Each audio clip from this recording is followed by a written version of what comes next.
Cinema നടൻ എന്നതിനേക്കാൾ അറിയപ്പെടാൻ ആഗ്രഹം അധ്യാപകൻ എന്ന നിലയിലാണെന്ന് പ്രശസ്ത സിനിമാ താരം ജഗദീഷ്. ചമ്പാട് വെസ്റ്റ് UP സ്കൂളിന്റെ ശതാബ്ദി ആഘോഷവും യാത്രയയപ്പ് സമ്മേളനവും ഉദ്ഘാടനം ചെയ്ത് സംസാരിക്കുകയായിരുന്നു അദ്ദേഹം. ഒരിക്കലും റിട്ടയർമെന്റ് ഇല്ലാത്ത ജോലിയാണ് അധ്യാപനം. നടന്മാരുടെ ജോലിയും അങ്ങനെ തന്നെയാണ്. സിനിമാ നടൻ എന്ന രീതിയിൽ അറിയപ്പെടുന്നതിനേക്കാൾ താൻ സന്തോഷം കൊള്ളുന്നത് സാർ എന്നെ പഠിപ്പിച്ചിട്ടുണ്ട് എന്ന് പറഞ്ഞ് സമീപിക്കുമ്പോഴാണ്. വിദ്യാഭ്യാസ രംഗം ഏറെ മാറി. പണ്ട് ഞാനൊക്കെ 10ാം ക്ലാസ്സിൽ പഠിച്ചിരുന്ന പാഠഭാഗങ്ങളാണ് ഇന്ന് 7ാം ക്ലാസ്സിലെ വിദ്യാർത്ഥികൾ പഠിക്കുന്നതെന്നും ജഗദീഷ് പറഞ്ഞു. സിലബസ് ഓരോ വർഷം കഴിയുന്തോറും മാറിക്കൊണ്ടിരിക്കുകയാണ്. ഇന്ന് 7ാം ക്ലാസ്സിൽ പഠിക്കുന്ന ഒരു കുട്ടി പഠിക്കുന്ന കാര്യങ്ങൾ ഞങ്ങളൊക്കെ പഠിച്ചിരുന്നത് 10ാം ക്ലാസ്സിലാണ്. അപ്പൊ സിലബസ് ഒരു പരിധി വരെ അതിന്റെ കട്ടി കൂടിക്കൊണ്ടിരിക്കുകയാണ്. പക്ഷേ അത് പഠിക്കാനുള്ള മാനസികമായും ശാരീരികവുമായിട്ടുള്ള കഴിവ് നിങ്ങൾക്കുണ്ട് എന്ന് ഒരു സർക്കാർ അല്ലെങ്കിൽ ഒരു ഭരണകൂടം തിരിച്ചറിയുമ്പോഴാണ് സിലബസിന്റെ ആ ഓരോ വർഷം കഴിയുന്തോറും അല്ലെങ്കിൽ ഒരു പീരീഡ് കഴിയുമ്പോൾ ആ സിലബസിന്റെ അതിൽ കീഴിൽ വരുന്ന സബ്ജക്റ്റുകളുടെ വ്യാപ്തി വർദ്ധിപ്പിക്കുന്നത്.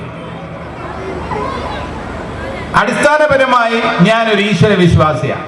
ഈ സ്കൂൾ ലിസ്റ്റ് എടുത്ത് നോക്കൂ, രക്ഷകർത്താക്കളുടെ മുന്നിൽ നോക്കൂ. എൻ്റെ മുന്നിൽ ഞാൻ കാണുന്നത് വിവിധ മതങ്ങളിൽപ്പെട്ട രക്ഷകർത്താക്കളാണ്. ഇവിടെ എല്ലാവരും ഒത്തുകൂടിയിരിക്കുകയാണ്. ചേരിതിരിവില്ല, മതത്തിന്റെ അതിർവരമ്പുകളില്ല, ജാതിയില്ല, മതമില്ല. അങ്ങനെയുള്ള ഒരു സ്ഥാപനം എന്ന് പറയുന്നത് വിദ്യാലയമാണ്. വിദ്യാലയത്തിൽ ഇവിടെ ജാതിയില്ല, മതമില്ല. ഒരു കുട്ടി first prize, mimicry first prize, group dance first prize, light music first prize എന്ന് പറയുമ്പോൾ നമ്മളെല്ലാവരും കൈയടിക്കുന്നു. അവന്റെ ജാതി നമ്മൾ നോക്കാറില്ല, അവന്റെ മതം നമ്മൾ നോക്കാറില്ല. അപ്പൊ ആ വിദ്യാലയം, മതവിശ്വാസം എന്ന് പറയുന്ന വേറെ കാര്യമാണ്. അവനവൻ വിശ്വസിക്കുന്ന, അതിപ്പോ ഏകദൈവമെന്നോ ബഹുദൈവമെന്നോ എങ്ങനെ വിശ്വസിച്ചാലും അവനവന്റെ വിശ്വാസം അനുസരിച്ച് ഇനി നിരീശ്വരവാദികളും ഉണ്ടാവും. അതൊക്കെ സ്വാതന്ത്ര്യം അനുവദിച്ചിട്ടുള്ള ഒരു മണ്ണാണ് നമ്മുടേത്. ഇവിടെ വിവിധ രാഷ്ട്രീയ പാർട്ടികളിൽപ്പെട്ട നേതാക്കളുണ്ട്. അവരെല്ലാം ഇവിടെ ഒത്തുകൂടിയിരിക്കുന്നു. അവിടെ രാഷ്ട്രീയ വ്യത്യാസങ്ങൾ മറന്ന്, പ്രത്യയശാസ്ത്രത്തിന്റെ ആ വ്യത്യാസങ്ങളൊക്കെ മറന്ന് ഇവിടെ എല്ലാവരും ഒന്നു ചേർന്നിരിക്കുകയാണ്. എന്തിനു വേണ്ടിയാണ്? തങ്ങൾക്ക് മാനസികമായി ഏറ്റവും അടുപ്പമുള്ള ഒരു വിദ്യാലയത്തിന്റെ 100ാമത് വാർഷികാഘോഷത്തിന് പങ്കെടുത്തില്ലെങ്കിൽ എനിക്ക് മാനസികമായിട്ടൊരു കുറ്റബോധം തോന്നും എന്നതുകൊണ്ടാണ് എല്ലാവരും തിരക്ക്. ഇവിടെ പഞ്ചായത്ത് പ്രസിഡന്റ് ഉൾപ്പെടെ രാഷ്ട്രീയ രംഗത്തെ പ്രമുഖർ, പാർട്ടിയുടെ ജില്ലാ സെക്രട്ടറി ഉൾപ്പെടെ വിവിധ സ്ഥാനങ്ങൾ വഹിക്കുന്ന ആൾക്കാരെല്ലാം ഇവിടെ വന്നിരിക്കുന്നു. എന്തിന്? അത് എന്തെങ്കിലും ഒരു വ്യക്തിപരമായ നേട്ടത്തിന് വേണ്ടിയല്ല. അതാണ് ഞാൻ പറഞ്ഞത്, വിദ്യാഭ്യാസ സ്ഥാപനങ്ങൾ എന്ന് പറയുമ്പോൾ അവിടെ സ്വന്തം നേട്ടത്തിനപ്പുറം എല്ലാവരും ഒരു നാടിന്റെ വികസനം, ഒരു നാടിന്റെ നന്മ, ഒരു നാടിന്റെ സ്നേഹം. ഈ രക്ഷകർത്താക്കൾ എല്ലാവരും ഇന്നിവിടെ വന്നിരിക്കുന്നത് ഇന്ന് ഞായറാഴ്ചയാണ്. TV-യിൽ വേണമെങ്കിൽ സീരിയൽ കാണാം, സിനിമ കാണാം.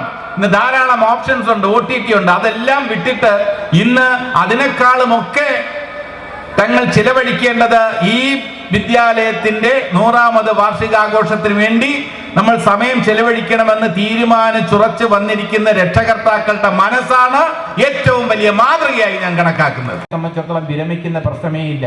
അവരെന്നും അധ്യാപകരാണ്, എന്നും അറിയപ്പെടുന്നത് അവരും മാഷുമാരും ടീച്ചറായിട്ടും ആയിരിക്കും. അതുകൊണ്ട് അവർക്ക് ഒരു റിട്ടയർമെന്റ് എന്നുള്ളൊരു കാര്യം ഇല്ല. എനിക്കും ഒരു റിട്ടയർമെന്റ് ഇല്ല. അതുകൊണ്ട് അവര് തൽക്കാലം ഈ ഒഫീഷ്യൽ റോൾസിൽ നിന്നും അവരുടെ പേര് മാറുന്നു എന്നതൊഴിച്ചാൽ അവർ അധ്യാപകരായിട്ട് തന്നെ തുടരുകയാണ്. നിങ്ങൾക്ക് വേണ്ടി സേവനം പല രീതിയിലും അനുഷ്ഠിക്കാൻ അവർക്ക് താല്പര്യമുണ്ടാകും. അവരെ അനുമോദിച്ചുകൊണ്ടും ഈ പാട്ട്. വിരമിക്കുന്ന അധ്യാപകരായ KK അലി, KP ബേബിജ എന്നിവരെയും സ്കൂൾ മാനേജർ സ്ഥാനത്ത് 50 വർഷം പൂർത്തിയാക്കിയ ശാന്തമ്മയെയും പൗരപ്രമുഖൻ M പത്മനാഭനെയും കൂടുതൽ തവണ രക്തദാനം നടത്തിയ പൂർവ്വ വിദ്യാർത്ഥികളെയും ജഗദീഷ് ഉപഹാരം നൽകി ആദരിച്ചു. കണ്ണൂർ വിദ്യാഭ്യാസ ഉപ ഡയറക്ടർ KN ബാബു മഹേശ്വരി പ്രസാദ് അധ്യക്ഷത വഹിച്ചു. Panchayat president KK Manilal, T Haridas, KK ബാലൻ, K Jayarajan, PTA president K Nishad, mother PTA president VP Naseera എന്നിവർ സംസാരിച്ചു. പ്രധാനാധ്യാപകൻ VP രജിലേഷ് സ്വാഗതവും PK സുർജിത്ത് നന്ദിയും പറഞ്ഞു.